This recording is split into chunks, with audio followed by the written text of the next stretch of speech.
Mic के daddy mic और मुझसे मिलने के लिए तैयार हो गए थे। शनिवार की सुबह 7:30 बजे मैंने शहर के दूसरे हिस्से में जाने के लिए बस पकड़ी और सबक शुरू हुए। मैं तुम्हें 1 घंटे के 10 सेंट दूंगा। 1956 की सैलरी के हिसाब से भी 10 सेंट हर घंटे की सैलरी से कम थे। माइकल और मैं सुबह 8 बजे उसके डैडी से मिले। वे पहले से ही बिजी थे और उनके पास 1 घंटे से भी ज्यादा का काम मौजूद था। जब मैं उनके साधारण छोटे और साफ घर के सामने पहुंचा तो मैंने देखा कि उनका कंस्ट्रक्शन सुपरवाइजर अपने पिकअप ट्रक में वहां से जा रहे थे। माइक मुझे दरवाजे पर ही मिल गया।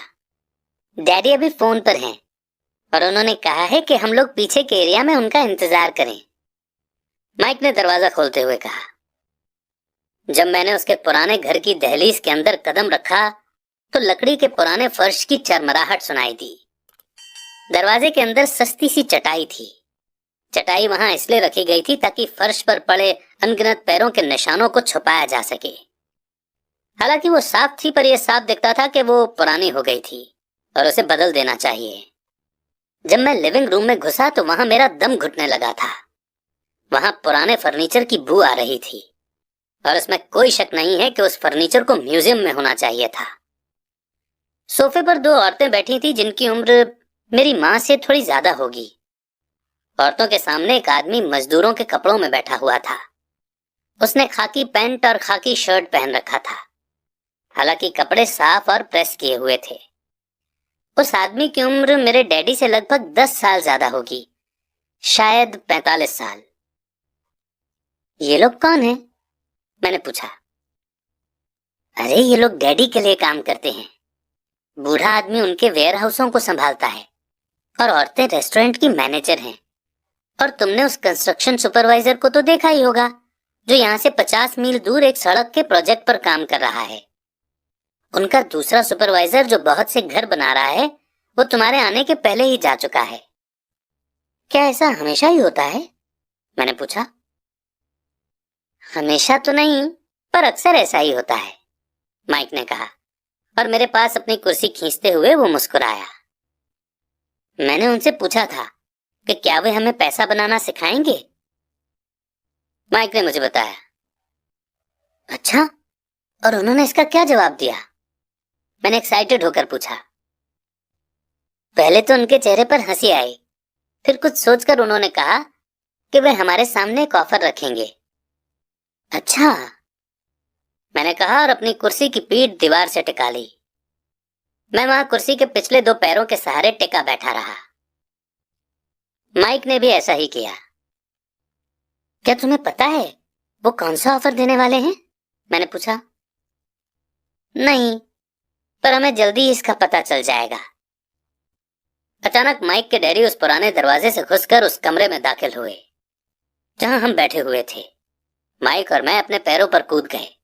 आदर के कारण नहीं, बल्कि इसलिए कि हम चौंक गए थे। तो बच्चों, तैयार? माइक के डैडी ने एक कुर्सी हमारे पास खिसकाते हुए पूछा। हमने अपने सिर हिलाए और अपनी कुर्सियों को दीवार के पास से खींचकर उनके सामने रख लिया। वे एक लंबे चौड़े शरीर के मालिक थे, लगभग 6 फीट ऊंचे और वजन करीब 90 किलो होगा। मेरे डैडी इससे ऊंचे थे, लगभग इसी वजन के, और माइक के डैडी से 5 साल बड़े। वे लगभग एक जैसे ही थे, हालांकि दोनों एक ही प्रजाति के नहीं थे। हो सकता है कि उनकी एनर्जी एक सी हो। माइक का कहना है कि तुम पैसा कमाना सीखना चाहते हो। क्या यह सही है रॉबर्ट? मैंने तुरंत सहमति में अपना सिर हिलाया, हालांकि मुझे थोड़ा सा डर भी लग रहा था। उनके शब्दों और मुस्कुराहट के पीछे बहुत ताकत थी। अच्छा, ये रहा मेरा ऑफर। मैं तुम्हें सिखाऊंगा, लेकिन मैं ऐसा क्लासरूम के स्टाइल में नहीं करूंगा। अगर तुम मेरे लिए काम करोगे तो उसके बदले में तो मैं तुम्हें सिखाऊंगा, और तुम मेरे लिए काम नहीं करोगे तो मैं तुम्हें नहीं सिखाऊंगा। अगर तुम काम करते हो तो मैं तुम्हें ज्यादा तेजी से सिखा सकता हूँ, और अगर तुम सिर्फ बैठकर मेरी बातें सुनते हो जैसा कि तुम लोग स्कूल में करते हो तो इससे मेरा समय बर्बाद होगा। ये मेरा ऑफर है, इसे या तो मान लो या फिर वापस लौट जाओ। क्या मैं पहले आपसे एक सवाल कर सकता हूँ? मैंने पूछा। नहीं, इसे या तो मान लो या फिर वापस लौट जाओ। मेरे पास बर्बाद करने के लिए फालतू समय नहीं है। अभी ढेर सारा काम पड़ा हुआ है। अगर तुम में तुरंत फैसला करने की क्षमता नहीं है तो तुम कभी पैसे कमाना नहीं सीख पाओगे। मौके आते हैं और चले जाते हैं, इसीलिए तुरंत फैसला लेने की एबिलिटी एक इम्पॉर्टेंट स्किल है। तुमने जैसा चाहा था वैसा एक मौका तुम्हारे सामने मौजूद है। अगले 10 सेकंड में या तो पढ़ाई शुरू हो जाएगी या फिर ये हमेशा के लिए खत्म हो जाएगी। माइक के डैडी ने चिढ़ाने वाली मुस्कुराहट के साथ कहा। मंजूर, मैंने कहा। मंजूर, माइक ने कहा। बहुत बढ़िया। 10 मिनट में मिसेस मार्टिन आ जाएंगी। उनसे बातें करने के बाद मैं तुम्हें उनके साथ भेज दूंगा और तुम लोगों का काम शुरू हो जाएगा। मैं तुम्हें हर घंटे का 10 सेंट दूंगा और तुम हर शनिवार 3 घंटे काम करोगे। पर आज तो मेरा सॉफ्टबॉल का मैच है, मैंने कहा। माइक के डैडी ने अपनी आवाज को धीमा पर कड़क करके कहा, या तो मान लो या फिर वापस लौट जाओ। मान लिया, मैंने जवाब दिया। सॉफ्टबॉल खेलने के बजाय काम करने और सीखने का ऑप्शन चुनने में ही समझदारी थी। शनिवार की खुशनुमा सुबह 9 बजे माइक और मैं मिसेस मार्टिन के साथ काम कर रहे थे। वे एक दयालु और सब्र वाली औरत थीं। वे हमेशा कहा करती थीं कि माइक और मुझे देखकर उन्हें अपने दोनों बच्चों की याद आ जाती है जो अब बड़े हो गए थे और दूर चले गए थे। हालांकि वे दयालु थी, पर वे कड़ी मेहनत में विश्वास करती थी और इसलिए वे हमेशा काम करती रहती थीं। वे बहुत कड़क मैनेजर थीं। हम 3 घंटे तक डब्बों को सेल्फ पर से उतारते थे, उनकी धूल साफ करते थे और फिर उन्हें वापस वहीं पर रख देते थे। ये बड़ी मेहनत का काम था और बोरियत भरा भी। माइक के डैडी को मैं अपना अमीर डैडी कहता हूँ। उनके पास इस तरह के 9 सुपरमार्केट थे जहां पार्किंग के लिए बहुत सी जगह थी। पड़ोस के जनरल स्टोर जहां लोग दूध, ब्रेड, बटर और सिगरेट जैसी चीजें खरीदते हैं। समस्या ये थी कि हवाई में एयर कंडीशनिंग नहीं थी और गर्मी के कारण स्टोर्स अपना दरवाजा बंद नहीं कर सकते थे। स्टोर के दोनों ओर दरवाजों को पूरा खुला रखा जाता था ताकि सड़क और पार्किंग की जगह सामने दिखती रहे। जब भी कोई कार पार्किंग में आती थी तो उसके साथ धूल का गुबार भी आता था जो स्टोर में घुसकर डिब्बों पर जम जाता था। इसीलिए हम लोगों की नौकरी तभी तक चलती जब तक कि एयर कंडीशनिंग नहीं हो जाती, क्योंकि उसके बाद दुकान के डिब्बों में धूल नहीं जमती और ना ही हमें उन्हें साफ करने के लिए नौकरी पर रखा जा सकता था। 3 हफ्तों तक माइक और मैं मिसेस मार्टिन के पास जाकर 3 घंटे तक काम करते रहे। दोपहर तक हमारा काम खत्म हो जाता था और वो हम में से हर एक के हाथ में 3 छोटे सिक्के डाल देती थी। उस समय 50 के दशक में भी 9 साल की उम्र में 30 सेंट कमाने में कोई खास खुशी नहीं होती थी। तब कॉमिक्स की कीमत 10 सेंट हुआ करती थी, इसीलिए मैं अपनी कमाई को कॉमिक्स पर खर्च कर देता था और घर लौट जाता था। चौथे हफ्ते के बुधवार तक मैंने काम छोड़ने का मन बना लिया था। मैं सिर्फ इसलिए काम करने को तैयार हुआ था क्योंकि मैं माइक के डैडी से पैसा कमाना सीखना चाहता था। इसलिए मैं 10 सेंट हर घंटे की गुलामी कर रहा था। और सबसे बड़ी बात तो ये थी कि उस पहले शनिवार के बाद से मैंने माइक के डैडी को देखा तक नहीं था। मैं काम छोड़ रहा हूं, मैंने लंच के समय माइक से कहा। स्कूल लंच बड़ा निराशा से भरा हुआ था। स्कूल भी बोरिंग था और अब तो मेरे पास शनिवार भी नहीं थे जिनका मैं इंतजार कर सकूं। पर 30 सेंट के कारण मुझे धक्का पहुंचा था। इस बार माइक मुस्कुराया। तुम किस बात पर हंस रहे हो? मैंने गुस्से और चिढ़ते हुए पूछा। डैडी ने कहा था कि ऐसा ही होगा। उन्होंने कहा था कि जब तुम काम छोड़ने का फैसला कर लो तब वे तुमसे मिलना चाहेंगे। क्या? मैंने गुस्से में पूछा। क्या वो मेरे बोर हो जाने का इंतजार कर रहे थे? कुछ कुछ, माइक ने कहा। मेरे डैडी जरा अलग किस्म के हैं। उनका सिखाने का तरीका तुम्हारे डैडी के पढ़ाने के तरीके से बिल्कुल अलग है। तुम्हारे मम्मी डैडी बहुत बातें करते हैं, दूसरी तरफ मेरे डैडी बहुत कम बोलते हैं। तुम सिर्फ इस शनिवार तक इंतजार कर लो, मैं उन्हें बता दूंगा कि तुमने काम छोड़ने का फैसला कर लिया है। इसका मतलब यह है कि मेरे साथ नाटक खेला गया है? नहीं, ऐसा नहीं हुआ है, पर शायद हो सकता है। डैडी शनिवार को इसके बारे में समझाएंगे। शनिवार को लाइन में लगकर इंतजार करते हुए मैं उनका सामना करने के लिए तैयार था। यहाँ तक कि मेरे असली डैडी भी उनसे नाराज थे। मेरे असली डैडी, जिन्हें मैं गरीब डैडी कहता हूँ, ये मानते थे कि अमीर डैडी चाइल्ड लेबर कानून को तोड़ रहे थे और इस पूरे मामले की जांच होनी चाहिए। मेरे पढ़े लिखे गरीब डैडी ने मुझसे ये कहा कि मैं सही सैलरी मांगू, हर घंटे के कम से कम 25 सेंट। मेरे गरीब डैडी ने मुझसे कहा कि अगर मेरी सैलरी नहीं बढ़ती तो मुझे तुरंत जॉब छोड़ देनी चाहिए, और वैसे भी तुम्हें उस घटिया काम की कोई जरूरत नहीं है, मेरे गरीब डैडी ने झल्लाकर कहा। शनिवार को सुबह 8 बजे मैं एक बार फिर माइक के घर उसी पुराने दरवाजे से अंदर घुस रहा था। कुर्सी पर बैठो और लाइन में इंतजार करो, माइक के डैडी ने मेरे घुसते ही कहा। फिर वे अंदर जाकर अपने छोटे से ऑफिस में बैठ गए जो बेडरूम के पास था। मैंने कमरे में चारों तरफ देखा पर मुझे माइक नहीं दिखा। अजीब सा महसूस करते हुए मैं उन्हीं दोनों औरतों के बगल में बैठ गया जो मुझे 4 हफ्ते पहले वहीं पर मिली थी। वे मुस्कुराईं और सोफे पर थोड़ी सी खिसक गईं ताकि मैं भी बैठ सकूं। 45 मिनट गुजर गए थे और मैं उबल रहा था। दोनों औरतें उनसे मिलकर तकरीबन 30 मिनट पहले वहां से जा चुकी थीं। एक बूढ़ा सा आदमी वहां 20 मिनट तक बैठा और फिर वो भी चला गया। घर खाली था और हवाई में खुशनुमा सुबह को मैं सीलन भरे अंधेरे लिविंग रूम में बैठा हुआ था और इस बात का इंतजार कर रहा था कि एक लालची और बच्चों का शोषण करने वाला आदमी मुझसे बातें करे। मैं सुन सकता था कि वो फोन पर बातें कर रहे थे, ऑफिस में इधर उधर के काम कर रहे थे और मुझे नजरअंदाज कर रहे थे। मेरी इच्छा तो ये हो रही थी कि मैं उस घमंडी आदमी से बिना मिले ही घर लौट जाऊं, पर किसी वजह से मैं रुक गया। आखिर 15 मिनट के बाद ठीक 9 बजे अमीर डैडी अपने ऑफिस से बाहर निकले। बिना कुछ कहे उन्होंने हाथ से मुझे इशारा किया कि मैं उनके ऑफिस में आ जाऊं। अमीर डैडी ने अपनी ऑफिस कुर्सी पर बैठते हुए कहा, या तो तुम्हारी सैलरी बढ़ाई जाए या तुम काम छोड़ रहे हो, है ना? हाँ, डील के मुताबिक आप अपनी शर्त पूरी नहीं कर रहे हैं, मैंने लगभग आंसुओं से भीगी हुई आवाज में कहा।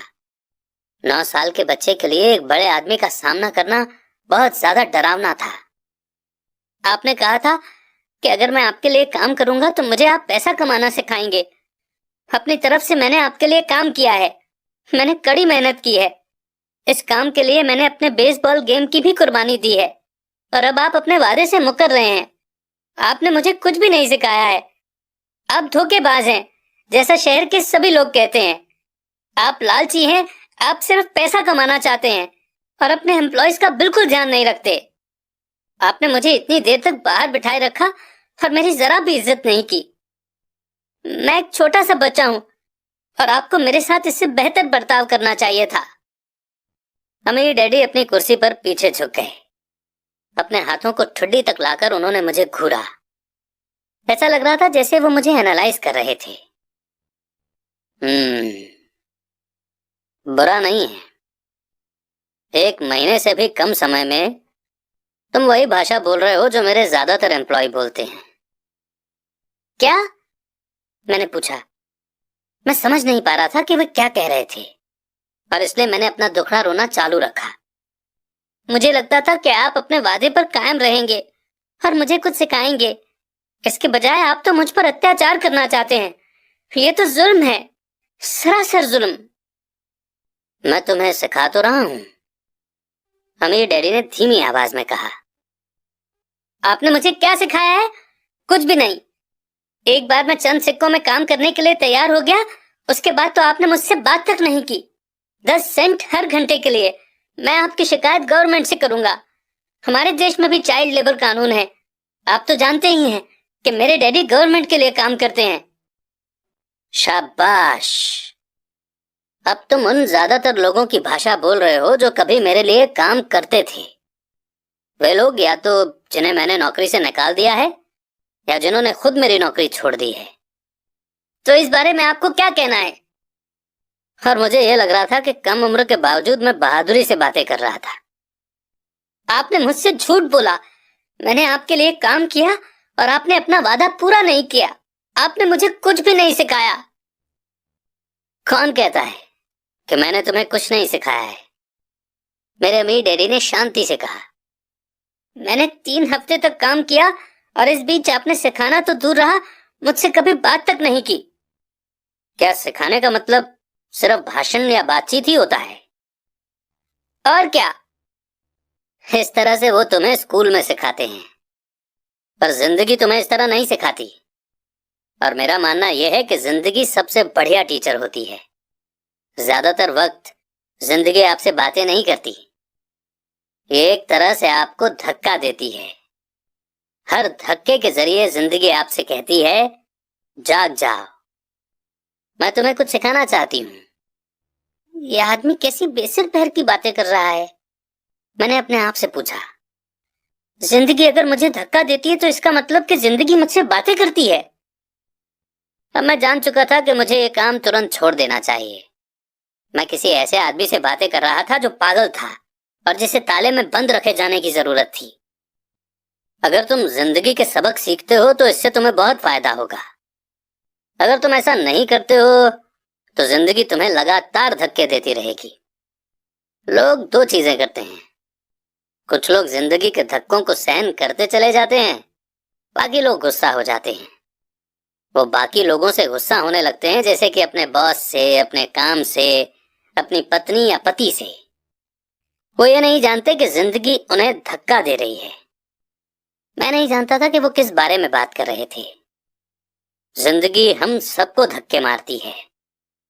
कुछ लोग हार मान लेते हैं, बाकी के लोग लड़ते हैं। कुछ लोग सबक सीख लेते हैं और आगे बढ़ जाते हैं। वे जिंदगी के धक्कों का स्वागत करते हैं। इन गिने चुने लोगों के लिए इसका मतलब ये होता है कि उन्हें कुछ नया सीखना चाहिए। वे सीखते हैं और आगे बढ़ जाते हैं। ज्यादातर लोग छोड़ देते हैं और कुछ लोग तुम्हारी तरह लड़ते भी हैं। अमीर डैडी खड़े हो गए और उन्होंने टूटी फूटी खिड़की को बंद कर दिया। अगर तुम ये सबक सीख लेते हो तो तुम एक समझदार, अमीर और सुखी नौजवान बन सकते हो। अगर तुम ये नहीं सीखते हो तो तुम जिंदगी भर अपनी समस्याओं के लिए अपनी नौकरी, कम सैलरी या अपने बॉस को कोसते रहोगे। तुम हमेशा ऐसे बड़े मौकों की उम्मीद करते रहोगे जो आए और तुम्हारी फाइनेंशियल प्रॉब्लम को सुलझा दें।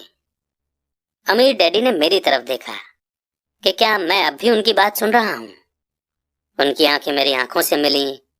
हम एक दूसरे की तरफ देखते रहे और हमारी आंखों के बीच बातचीत की धाराएं बहने लगीं। आखिर जब मैं उनकी बात का मतलब समझ गया तो मैंने अपनी नजरें झुका ली। मैं जान गया था कि वे सही थे। मैं उन्हें दोषी ठहरा रहा था, जबकि सीखने की जिद मेरी ही थी। मैं फालतू में ही लड़ रहा था। अमीर डैडी ने आगे कहा, अगर आप इस तरह के आदमी हैं जिसमें हिम्मत नहीं है तो आप जिंदगी की हर प्रॉब्लम के सामने हार मान जाओगे। अगर आप इस किस्म के आदमी हैं तो आप जिंदगी भर सुरक्षित खेल खेलते रहोगे, सही चीजें करते रहोगे और किसी ऐसे वक्त का इंतजार करते रहोगे जो आने वाला नहीं है, और फिर आप एक बोरिंग बुढ़े की तरह मर जाएंगे। आपके बहुत से दोस्त होंगे जो आपकी सिर्फ इसलिए तारीफ करेंगे क्योंकि आप एक मेहनती और भले आदमी थे। आपने अपनी जिंदगी सेफ गेम खेलने और सही चीजें करने में गुजार दी। पर सच बात तो यह है कि आपने जिंदगी की प्रॉब्लम्स के सामने घुटने टेक दिए थे। आप रिस्क मोल लेने की कल्पना तक से डरते थे। हकीकत में तो आप जीतना चाहते थे, पर आपके लिए हार का डर जीतने के एक्साइटमेंट से ज्यादा ताकतवर साबित हुआ। अंदर से आप और सिर्फ आप जान पाएंगे कि आपने कभी जीतने की कोशिश ही नहीं की। आपने सुरक्षित खेल खेलने का ऑप्शन चुना। हमारी नजरें एक बार फिर मिली। 10 सेकंड तक हम एक दूसरे की तरफ देखते रहे और एक बार फिर मैंने तभी नजरें हटाई जब मैं उनकी बात का मतलब समझ गया। आप मुझे धक्का दे रहे थे? मैंने पूछा। कुछ लोग ऐसा कह सकते हैं। अमीर डैडी मुस्कुराए। मैं तो यही कहूंगा कि मैं तुम्हें जिंदगी का स्वाद चखा रहा था। कैसा स्वाद? मैंने पूछा। मैं अब भी गुस्सा था, पर अब मेरी जानने की इच्छा भी जाग गई थी और अब मैं सीखने के लिए भी तैयार था। तुम दोनों ऐसे पहले लोग हो जिन्होंने मुझसे पैसे बनाने की कला सीखने की रिक्वेस्ट की है। मेरे पास 150 से भी ज्यादा एम्प्लॉइज हैं पर उनमें से एक ने भी मुझसे पैसा कमाने की कला के